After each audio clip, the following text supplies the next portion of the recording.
नमस्कार मित्रांनो. शेतकरी मित्रांसाठी एक खुश खबर आहे.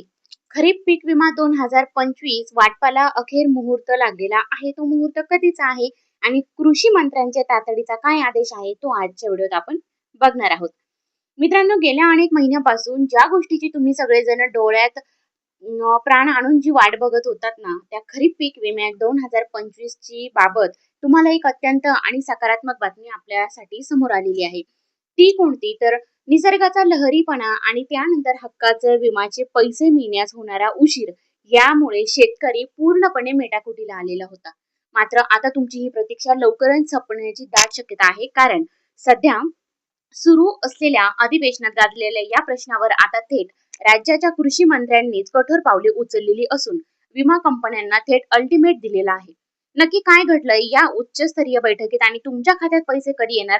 चला तर मग जाणून घेऊया या महत्वपूर्ण घडामोडींची सविस्तर माहिती एकदम सोप्या आणि सरळ भाषेमध्ये. तर पहिली गोष्ट, अधिवेशनात घुमला शेतकऱ्यांचा आवाज.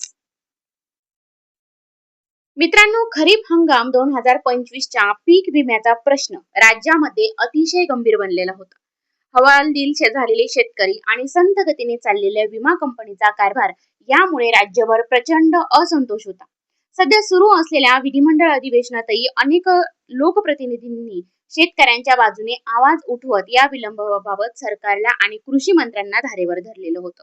आता या वाढत्या दबावामुळे अखेर प्रशासनाला तातडीने हालचाल कराव्या लागलेल्या आहेत. तर कोणती? कृषी मंत्र्यांची धडक कारवाई आणि उच्चस्तरीय बैठक. शेतकऱ्यांची होणारी परवड लक्षात घेता राज्याचे कृषी मंत्री दत्तात्रय भरणे यांच्या अध्यक्षतेखाली नुकतीच एक अत्यंत महत्वाची आणि वरिष्ठ पातळीवरील बैठक पार पडली. या बैठकीत खरीप पीक विमा 2025च्या रखडलेल्या प्रक्रियेचा सविस्तर आढावा घेण्यात आला. सध्या राज्याची भारतीय कृषी विमा कंपनी आणि ICICI लोंबार्ड या दोन प्रमुख कंपन्यांमार्फत ही सुधारित पीक विमा योजना चालवली जात आहे. तांत्रिक कारण आता चालणार नाहीत. तर याआधी विमा रकमेच्या वाटपासाठी केंद्राच्या पोर्टल